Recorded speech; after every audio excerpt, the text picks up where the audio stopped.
نحمده ونستعينه ونستغفره ونعوذ بالله من شرور أنفسنا ومن سيئات أعمالنا من يهديه الله فلا مضل له ومن يضلل فلا هادي له وأشهد أن لا إله إلا الله وحده لا شريك له وأشهد أن محمدا عبده ورسوله. اللهم صل وسلم وبارك عليه وعلى آله وصحبه وسلم. أما بعد, topic about tarbiyatul awlad, raising the children in Islam, or the hadi or the way of the Prophet ﷺ in raising children, since the whole religion of Islam is based on La ilaha illallah Muhammadur Rasulullah. The only one to be worshipped is Allah subhanahu wa ta'ala, and the only one to be followed is the Prophet ﷺ. So in anything in our life, we have to make sure that the matter is sincerely done for the sake of Allah. The intentions are purely for the sake of Allah and according to the way of the Prophet ﷺ. So the subject, inshallah ta'ala, will take some time if Allah subhanahu wa ta'ala give us life, because there's so many aspects to it and there's so many things that we need to learn about this, but it's all again based on La ilaha illallah Muhammadur Rasulullah. So we need to ask ourselves first the question, why do we care much about raising our children? Or what do we want from our children? What's the goal of tarbiyah? What's the goal of upbringing them? All they want from their children is they grow up to be successful individual in their livelihood matters, to be rich, to have money, to have status, to be happy in this life and to have a family and to continue the legacy of whatever their parents and their forefathers and so on. This is the goal of the upbringing of some people or many people. If that's the goal of us too, then we should stop talking and we just talk about something else. Then definitely this is not the goal of a Muslim. The goal for the tarbiyah is to fulfill the orders of Allah, is to establish the purpose of our life, is to worship Allah subhanahu wa ta'ala, and for these generations to come, to establish the deen of Allah subhanahu wa ta'ala, to carry the deen of Allah subhanahu wa ta'ala to be even better than us in this, and at the same time to save ourselves from the sin as a result of not taking care of them and giving them the rights. Because the tarbiyah for the children is fard, it's not something optional, it's a mandatory thing. If Allah subhanahu wa ta'ala will for us to have children, and this is a ni'mah from Allah subhanahu wa ta'ala, it's a favor from Allah subhanahu wa ta'ala, and Allah subhanahu wa ta'ala mentioned that in the Quran, that al-mal wal-banun zinatul hayat al-dunya. Wealth, money, and al-banun, offsprings, are the adornment of this life. وَالْبَاقِيَاتُ الصَّالِحَاتُ خَيْرٌ عِنْدَ رَبِّكَ ثَوَابًا وَخَيْرٌ أَمَلًا. And what stays, the righteous actions, or the dhikr, as it's defined by the Prophet ﷺ, الْبَاقِيَاتُ الصَّالِحَاتُ Subhanallah, walhamdulillah, wa la ilaha illallah, wallahu akbar. And the good deeds in general that the believers will see in the hereafter, that's better for them. So it's from the adornment of this life, and it can be the opposite. Any favor in this life can be a niqmah and a punishment for the person. And as we mentioned before, that our children, wal-'iyadhu billah, can be the reason for the person to enter the hellfire. Right? Some children, some offsprings, they are the reason for their parents to enter the hellfire. And some of them are the reason for their parents to enter Jannah. And Allah subhanahu wa ta'ala is the most just, and what's in our capacity is that sami'na wa ata'na. We listen and we obey. We get to know what Allah subhanahu wa ta'ala wants from us, and we follow that, and at the end the guidance is in the hands of Allah. And it's not about the guidance, it's about our work to be done in the way that Allah subhanahu wa ta'ala will be pleased with us. The subject has so many aspects to it. We need to understand the importance of it. We talked about the matter before, so it's good to review it with some details. It goes with choosing the proper wife and the guardian of the wife to choose the proper and the righteous man, which he is going to be the father of the children. Even when it comes to specifics like the aqiqah and the etiquettes of this, and choosing a name. All of this in some details according to the way of the Prophet ﷺ, spending on the families from halal, of course, and what's the rulings of this, because this is part of the upbringing. Are we raising them on the halal or raising them from the haram? Even being playful with the children, we have from the Prophet ﷺ and his sunnah etiquettes to do that, and what's the goals and the means and how even to do that, and limits to this. To care about their health, that's also part of the religion.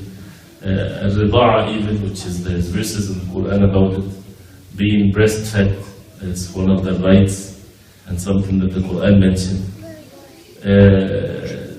Taking care of them when they're born, when they're still so young, fostering and caring for them.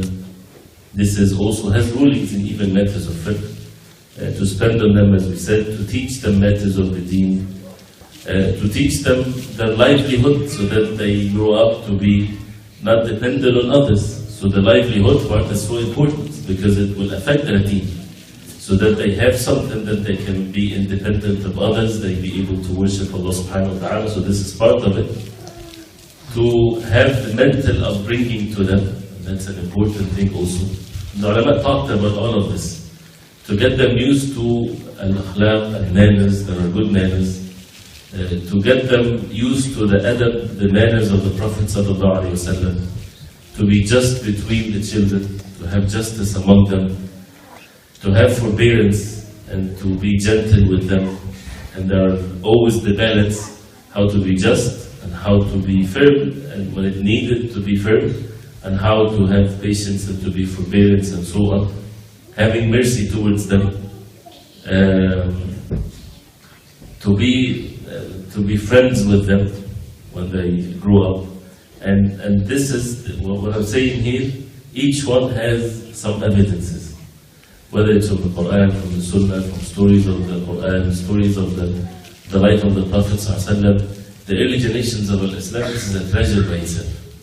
Right? So many different evidences, and because this is also part of our deen. So Islam has been practiced in a very wide spectrum, and this is something also for us to learn, how these A'imma of these deen, and how did they deal with their children and so on. And even teaching them how to have the right friends and companionship. And definitely this is shows the benefits of having a good upbringing, and the opposite of that, what is evil in this. And one of the nice small booklet that we can use as a reference, inshallah ta'ala, it's called Tarbiyatul Awladi fil Islam, and the book is by Sa'id ibn Ali ibn Waqf al-Qahtani, the one that has the Hisn Muslim. Inshallah, he compiled some things that are good, mashallah, nice. So we'll use it as reference, not that we're going to take everything from the book, but just these are some of the titles that he mentioned. But really, I would like for tonight, inshallah ta'ala, to point to something that he mentioned also in the book, that many people, they don't pay attention to it when they talk about the upbringing of the children and when they think of upbringing of the children. But the first point is, this is something so important. This is part of the religion, right? And that means Allah subhanahu wa ta'ala will ask us about it. And if we follow what is mentioned in the Quran, you would find prophets concerned about their children, like Nuh alayhi salam, right? When he was concerned about his child that was a disbeliever, right? And that's Nuh alayhi salam, and his son is a disbeliever. But he still, when Allah subhanahu wa ta'ala destroyed the people of Nuh alayhi salam, he said, قال ربي إن ابني من أهلي وإن وعدك الحق وأنت أحكم الحاكمين. He said, my Lord, my son is from my people. And Allah subhanahu wa ta'ala had promised him to save his people. And you are the most just, and so on. Allah subhanahu wa ta'ala forbade Nuh alayhi salam from making such a dua. And Allah subhanahu wa ta'ala said to Nuh alayhi salam, إِنَّهُ لَيْسَ مِنْ أَهْلِكَ إِنَّهُ عَمَلٌ غَيْرُ صَالِحٍ. He is not from your people. He is amal, he is an action that is not righteous. So how that he is his son? The point is, Nuh alayhi salam had the love towards his son. And he called him before the punishment came. يا بني اركب معنا ولا تكن مع الكافرين. Oh my son, ride with us, be with us, and don't be with the kafirin, with the disbelievers. This is basically a verse that you can take it as many of the parents, they are saying that to their children when they see them drifting away. Ya bunayya arkam ma'ana. Be on the safina of Nuh, be on the ark of Nuh, because this is the only way that you will be saved. Otherwise you will be with the disbelievers. And the same thing in this life, the deen of Islam, the sunnah of the Prophet ﷺ. And Nuh ﷺ definitely did not do anything but doing the best to raise his child, but the guidance is in the hands of Allah subhanahu wa ta'ala. And from one messenger to the other prophets, making dua to Allah subhanahu wa ta'ala that Allah provides children for them, like Zakaria alayhi salam, like Ibrahim alayhi salam, and the bishara and the glad tidings that Allah subhanahu wa ta'ala sent to Ibrahim alayhi salam. فَبَشَّرْنَاهُ بِإِسْحَاقَ وَمِنْ وَرَاءِ إِسْحَاقَ يَعْقُوبَ. We give him glad tidings about Ishaq, that Ishaq is going to be his son, and after Ishaq it's going to be Yaqub. So this is bishara, this is a good thing. That means definitely this is a beautiful thing, but with the condition that it's for the sake of Allah subhanahu wa ta'ala, so that it's not the opposite. And the Prophet ﷺ, Allah subhanahu wa ta'ala said to the Prophet sallallahu alayhi wa sallam, وَأَمُرْ أَهْلَكَ بِالصَّلَاةِ وَاصْطَبِرْ عَلَيْهَا لَا نَسْأَلُكَ رِزْقًا نَحْنُ نَرْزُقُكَ وَالْعَاقِبَةُ لِلتَّقْوَى. Order your family to establish the salah and be patient in doing so. We don't ask you for provisions. We will provide for you. Right? We will provide for you. So this is basically something that is part of our deen. And Allah subhanahu wa ta'ala revealed to the Prophet ﷺ verse in the Quran till the day of judgment, يَا أَيُّهَا الَّذِينَ آمَنُوا قُوا أَنفُسَكُمْ وَأَهْلِيكُمْ نَارًا وَقُودُهَا النَّاسُ وَالْحِجَارَةُ. You who believe, shield yourself and your families. Fire that it's the fuel of it are men and stones. So it's not just shield yourself, but shield yourself and your families. And whoever disobey the order of Allah subhanahu wa ta'ala, that means he's subjected to the punishment of Allah. So if we don't take the means to shield ourselves and our families, that's a huge responsibility, mainly on the men. Men that are the sole responsible of anything in the household.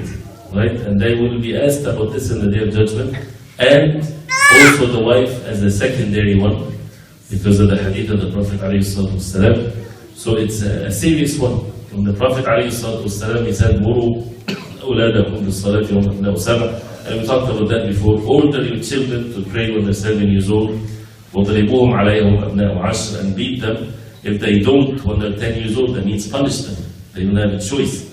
When they're 10 years old, وَفَرِّقُوا بَيْنَهُمْ فِي الْمَضَاجِعِ. And separate them in beds. Do not make them sleep in the same bed when they're 10 years old.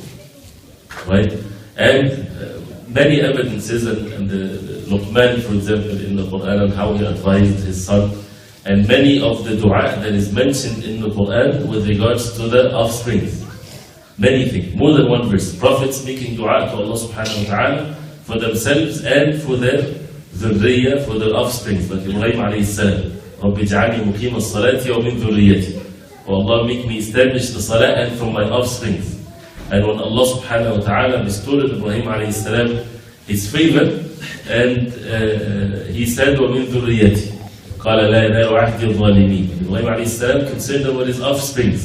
رَبَّنَا وَبَعْثْ فِيهِمْ رَسُولًا مِّنْهُمْ يَتْلُو عَلَيْهِمْ آيَاتِكَ. Oh Allah, sent among the offsprings, my offsprings, a messenger from among them, Muhammad sallallahu alayhi wa sallam. Not just concerned to the immediate offsprings, but to even later generations down on the road, that he's making dua to Allah subhanahu wa ta'ala that a messenger is sent.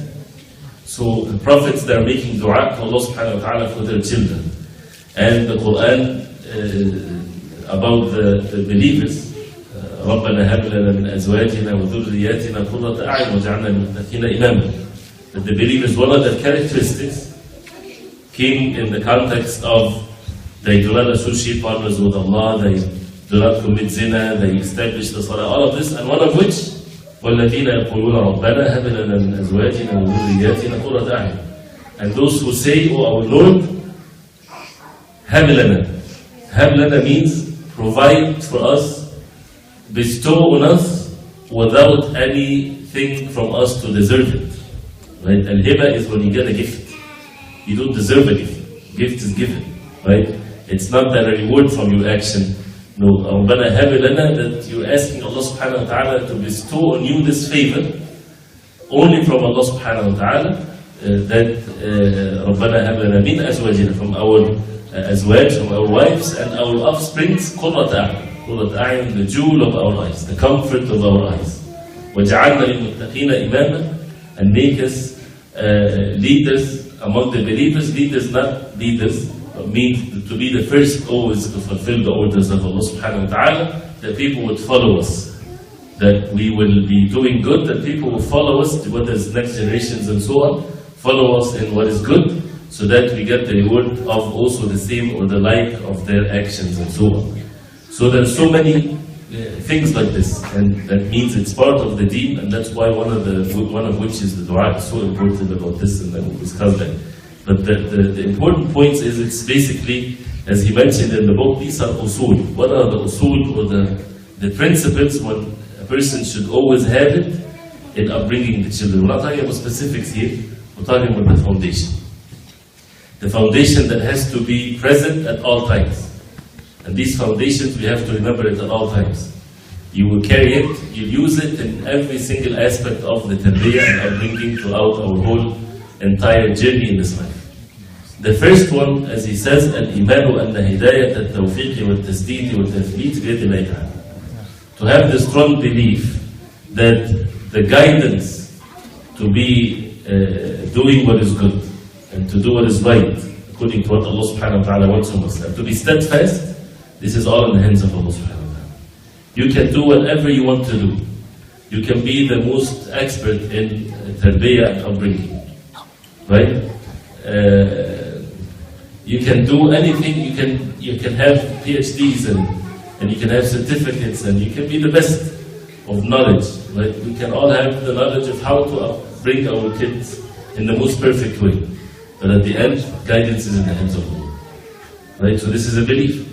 That's something that should not leave our hearts. It's always there. That means we will seek it from Allah subhanahu wa ta'ala alone. Because Allah subhanahu wa ta'ala said to His Prophet والسلام, that had so much concern towards his loved ones, like his uncle and so. Allah subhanahu wa ta'ala says, إِنَّكَ لَتَهْدِي مَنْ أَحْبَبْتَ وَلَكِنَّ اللَّهَ يَهْدِي مَنْ يَشَاءُ. That you would not guide to the Prophet والسلام, that أحببت, what you love. It is not you, O Muhammad sallallahu alayhi wa sallam, that you guide whoever you love. It's Allah subhanahu wa ta'ala, He guides whoever He wills. So the beloved uncle of the Prophet ﷺ that used to defend him, Allah subhanahu wa ta'ala willed for him to die as a disbeliever. This is the power of Allah subhanahu wa ta'ala. So the guidance is in the hands of Allah. Ibrahim alayhi salam, when he gave the da'wah to his father, would anyone have more eloquent in speech and evidence being presented in the most perfect way, better than Ibrahim alayhi salam? No. To the one that he loved dearly, so the heart is concerned and the speech is perfect and everything, and Allah subhanahu wa ta'ala will for his father to be among the disbelievers. So, and vice versa with Nuh alayhi salam with his son. So the guidance is in the hands of Allah subhanahu wa ta'ala alone. So this is a very important point.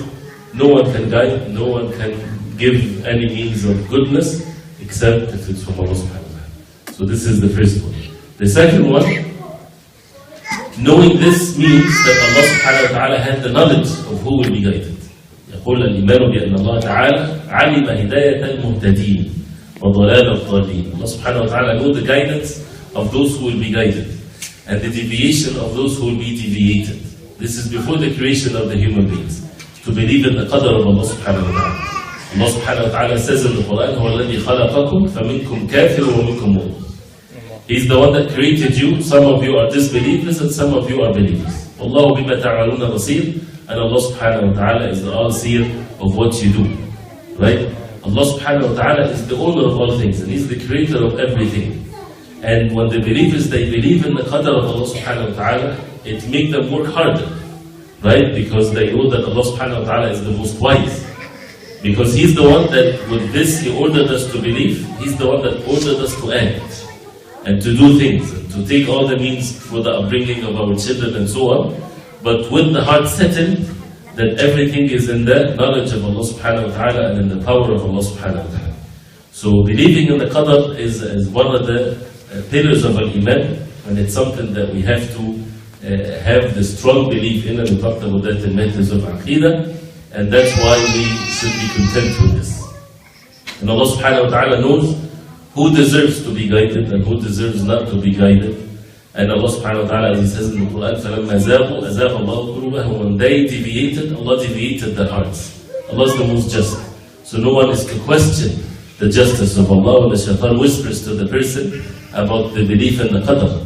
Because of anything what we think of, we are nothing but a creation of Allah. And if you bring all of the justices in the hearts of the people that they understand what justice is, you put it together from the time of Adam alayhi salam to the day of judgment, all of that is nothing, and nothing is the like of the justice of Allah subhanahu wa ta'ala. He is the creator of justice itself. So the human beings will be dealt with the ultimate justice of Allah, that nothing is the like of it, nobody can comprehend it even, right? And at the same time, by the mercy of Allah subhanahu wa ta'ala. Of course, there are means of guidance and means of deviation, and the person, he has to take these means, and after all, guidance is in the hands of Allah.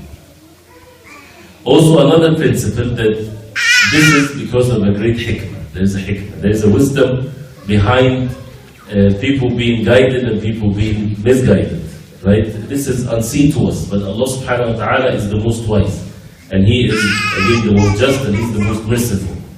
And we know the story in Surah Al-Kahf about Al-Fadl when he killed the child, and he mentioned the reason behind it. وَأَمَّا الْغُلَامُ فَكَانَ أَبَوَاهُ مُؤْمِنَيْنِ فَخَشِينَا أَن يُرْهِقَهُمَا طُغْيَانًا وَكُفْرًا. As for the child, his parents, they were believers, and we were afraid that he would make them or transgress upon them, that he will become a great fitna for them and a trial for them. So the child death was a mercy from Allah subhanahu wa ta'ala to the parents. And as we said before, when it comes to the qadr of Allah, we don't know it, right? But if the person, as Ibn al-Qayyim rahimahullah, he said, if something bad happens to us in our life, any calamity happens, right? And if you got to see the unseen, what's going ahead of your actions and your life and hereafter and so on, you would not choose for yourself anything other than what Allah subhanahu wa ta'ala chose for you exactly by what happened. You would see the mercy of Allah subhanahu wa ta'ala. But again, it's our deficiency that we do not know and comprehend things. And that's why when the believers, they have this belief that nothing happens without the wisdom of Allah subhanahu wa ta'ala. But even more, as Abdullah ibn Mubarak rahimahullah, he said in the meaning of which, مَا ابْتَلَاكَ إِلَّا لِيُعَافِيَكَ. Allah subhanahu wa ta'ala did not test you unless He wants to, He did not try you or put you in affliction unless He wants to give you full afiyah or to be safe from all harm. He gave this to you so that you will have afiyah. How is that? If a person is tested in this life with something of a calamity, Allah subhanahu wa ta'ala, what's the wisdom behind it? So that he would have the ultimate safety in the day of judgment. He will enter Jannah because of this. And if he sees this is the choice of Allah, he would not like anything but this choice. وَمَا مَنَعَكَ إِلَّا لِيُعْطِيَكَ. He did not deprive you from something unless He wants to give you. He deprived you from help, for example, because He wants to give you the reward and to be grateful to Allah subhanahu wa ta'ala and so on. So the person concerned is to be pleased with Allah subhanahu wa ta'ala under any condition. To be pleased with Allah subhanahu wa ta'ala and to take the means, and that's why the adrida of to be pleased with Allah subhanahu wa ta'ala comes after taking the means. After taking all of the means at our capacity, then the person is pleased. So when it comes to the tarbiyah, it's not about the outcome, it's about our job and taking the means, and the hearts are content that everything is by the will of Allah subhanahu wa ta'ala. Also, the fourth principle is al-imanu bi anna Allah qadirun ala an yaj'ala an-nasa kullahum mu'minin. Allah subhanahu wa ta'ala is capable of making all the people believers. Right? As Allah subhanahu wa ta'ala says in the Quran, وَلَوْ شَاءَ رَبُّكَ لَآمَنَ مَنْ فِي الْأَرْضِ كُلُّهُمْ جَمِيعًا أَفَأَنْتَ تُكْرِهُ النَّاسَ حَتَّى يَكُونُوا مُؤْمِنِينَ. If Allah subhanahu wa ta'ala will, all of the people on earth, they will be believers. right? Do you then enforce or coerce people to be believers? This is not something to be done. This is for people to choose whether to be believers or disbelievers. So if Allah subhanahu wa ta'ala will, everybody will be believers. But does that mean that we don't do anything, or the da'wah is an obligation? Da'wah is an obligation to convey the message, to convey the message in the most perfect way. Then guidance is in the hands of Allah. And the messengers, their success is not measured by how many people followed them. Right? And that's why we have to be even careful. When some non-Muslims, when they talk about the Prophet ﷺ, and they say that he's the most successful man on earth. Of course he is, alayhi salatu wasalam. But they look at it from the perspective of the livelihood only, right? And they measure the success based on materialistic things. It's good for them to see that for their own sake, but for us as Muslims, it's the Prophet ﷺ is the best man ever walked on the face of earth because Allah subhanahu wa ta'ala sent him as a messenger of Allah. So that we don't look at other messengers and we think, oh, they didn't do the job well. All messengers of Allah, they did their job perfectly. Allah subhanahu wa ta'ala chose messengers, the best human beings ever. So when the Prophet ﷺ said that a messenger will come in the day of judgment, no one followed him. A messenger said by Allah subhanahu wa ta'ala, not even one person followed him. Does that mean that the messenger did not fulfill his work? No, he fulfilled his work perfectly. But guidance is in the hands of Allah. So the same thing, the same concept when it comes to upbringing. It's our job to be fulfilled in the most perfect way, and then at the end, guidance is in the hands of Allah subhanahu wa ta'ala. And that's why it leads us to the fifth principle, which, as he says, التبري والحول والقوة, to free yourself from any might or power. We have no power of anything whatsoever. Everything is from Allah subhanahu wa ta'ala. لا حول ولا قوة إلا بالله. And that the believers, with all of the efforts that they do, or all matters of faith or whatever they do, still Allah subhanahu wa ta'ala can end their life with a bad ending.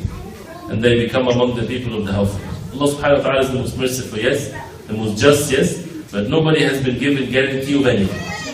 Right? We are slaves of Allah. So the person has to work till the last moment of his life. وَاعْبُدْ رَبَّكَ حَتَّى يَأْتِيَكَ الْيَقِينُ. Worship your Lord till the last moment of your life. And the dua of the Prophet ﷺ, اللهم مقلب القلوب ثبت قلبي على دينك. Allah, the change of the heart, make my heart steadfast on your religion. Having these principles in the heart, the sixth one is an action. Right? So this is all present in the heart. The heart is relying on Allah subhanahu wa ta'ala totally, fully. Then the most important physical action that is related to this in the heart, and then the other physical action is really, we have to start after having this in the heart, is the dua. The sincere dua and supplication to Allah subhanahu wa ta'ala. So for the Muslim to ask Allah subhanahu wa ta'ala for righteous offspring, and to sincerely do that because the prophets did, and we follow them. And because this is mentioned in the Quran more than one place, as we heard. And to keep on in repeating this and begging this. If Allah subhanahu wa ta'ala bestowed a child for you, Allah subhanahu wa ta'ala wants you to increase your ibadah. Right? So you're busy now. Because you're not just worshipping Allah subhanahu wa ta'ala as an individual. If you get married, that's what even the ulama, they mention one of the benefits of marriage. There are so many, of course. But one of the most important one is that your ibadah increases. Right? Because you're not just a person on his own. You have someone else, his deen or her deen is your responsibility. So when she prays, and you make the matter easy for her to establish the worship of Allah subhanahu wa ta'ala, the husband gets also reward when you means of sustenance for the wife, so that she has the time and the effort and so on to make ibadah to Allah subhanahu wa ta'ala and to help one another in raising children. This is all means of worship. And one of which is to make dua that Allah subhanahu wa ta'ala give you righteous offsprings, and once you have them, it's a constant dua to Allah subhanahu wa ta'ala, and even expiations of sins, as we said before. The statement of Ibn Qayyim rahimahullah, إِنَّ مِنَ الذُّنُوبِ ذُنُوبٍ لَا يُكَفِّرُهَا إِلَّا هَمُّ الْعِيَانِ. That some of the sins, the only way for these sins to be expiated is the ham and the concern of the children. There, as the Prophet ﷺ said, that al-walad majbana, right? Mabkhala, that the child makes you a coward, right? That means you have to do something not to be coward. Meaning that he will say, don't be too brave because you have children, you have to take care of them. Don't speak the truth. Don't go fight for the sake of Allah because you have children, who's going to take care of them? Things of that nature. And the same thing when it comes to mabkhala, it makes you greedy. When you're alone and you have a lot of money, you don't care, nobody's going to take this money, so let's just give it for charity. But you have children, now you would reevaluate your calculations, right? I have to leave some, which is valid, but it can make the person a greedy person. It can make the person even commit sins. So this is part of the worship that the person will do the opposite. So he would have to do more with matters of ibadah and to make the dua to Allah subhanahu wa ta'ala. And that's why this is the most important thing that we need to frequently do, and that is the dua to Allah subhanahu wa ta'ala. But really, the sad part is that I don't want to be pessimistic or so, because everything we're ordered to be always having good expectations of Allah subhanahu wa ta'ala. But to be really honest with ourselves, and this is myself first, and we have to share this with and to be honest with ourselves. Are we providing the rights of our children to be raised according to what Allah subhanahu wa ta'ala wants from us? And of course we have to accuse ourselves that we don't. Not just to be humble, but in reality we don't. Right? When you raise something, you have a tree that you want to raise, apple tree, right? You have to have the right seed for it, and you have to put it in the ground, and you have to water it, you have to take care of it, take the weeds away. You have to choose the right environment. If you go to Mecca, right, and put a seed for apple tree, it's not going to get you an apple tree, right? Because it's not the right soil for it, right? So what are the soil that we are bringing our children in? The environment that they're in, right? This is part of the upbringing. It's not just us or the father or the mother, right? You have all kinds of other things, right? And we're in times of fitan, truly, because we don't have any control over anything around us. To the extent of which all of these things that all the children are exposed to, with the internet and the phones and all of these things. So you find now the role of the father or the mother is something so small compared to what all of these different things that the children are being exposed to. Are we responsible? Of course, yes. But this is a very different situation. That's why we need to turn to Allah subhanahu wa ta'ala sincerely. Because we really don't have any means of salvation whatsoever. We just need the help from Allah. And it has to start from the heart being sincere and being terrified even. These children, the way that it looks, if we look at our generations coming even just here in this country, right? Does it look like it's good sign, mashallah, that the generation of the Muslims are growing to be strong in the deen? Because the means are there for this, or it doesn't look this way? And of course we should not look into the masjid only, or that one masjid, or other masjid. Look at the overall situation. So it's a very dangerous situation, yes. And that's why when you look at it in the physical means, it's over our capacity. What can we do? Are you going to put them in a bubble somewhere and close everything on them and we and just isolate them? We can't do that. But you have to take the means to provide to the best of our ability the best environment, because Allah subhanahu wa ta'ala will ask us about this in the day of judgment. So this is a responsibility, yes. But times of fitan, right? Even if you go to the most righteous place on earth, what is the most righteous place on earth? If you go to Mecca and Medina, you also have many challenges, right? You would find even children being raised to do drugs, right? And anywhere in the world now. It's something that would also with the internet and everything else, everybody, it doesn't matter where you are, you're exposed so much to so much evil, right? But we have definitely a responsibility, but we need to turn to Allah subhanahu wa ta'ala, and that's the point of the dua. We need to turn to Allah subhanahu wa ta'ala, the same way like really a person drowning, he's asking Allah subhanahu wa ta'ala for help. Unless we have this concern and we take the matter serious, then there is not too much goodness of anything. Unless Allah subhanahu wa ta'ala will. And Allah subhanahu wa ta'ala, He said, وَتَتَوَلَّ وَيَسْتَبْدِلْ قَوْمًا غَيْرَكُمْ ثُمَّ لَا يَكُونُوا أَمْثَالَكُمْ.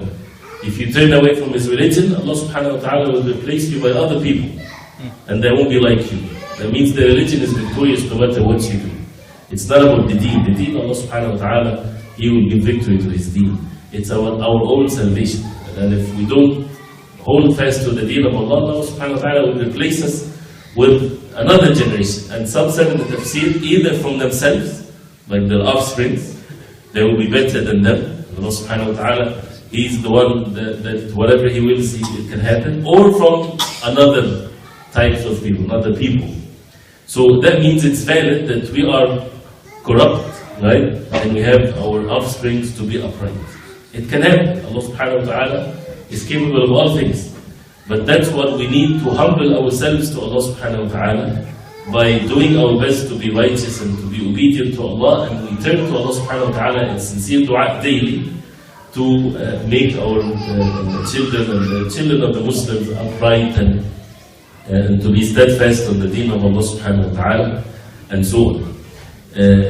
So this is the dua, right? So this is a duty now. It becomes like a wird on a daily basis that the person has to make dua to Allah subhanahu wa ta'ala for himself and for his wife, and the wife for the husband, and for the children. And to make dua to Allah subhanahu wa ta'ala that Allah subhanahu wa ta'ala give them the best of this life and the hereafter. But we should not be contradicting ourselves. The dua is to bring them up righteous, and that's the most important thing. Even if they lose anything, but as long as they are righteous, obedient to Allah, they end up entering Jannah, not entering the hellfire. What's the benefit of them being millionaires and then they enter the hellfire? Cursing you on the day of judgment. But if they are righteous and are steadfast on matters of righteousness, this is what Allah subhanahu wa ta'ala wants from us.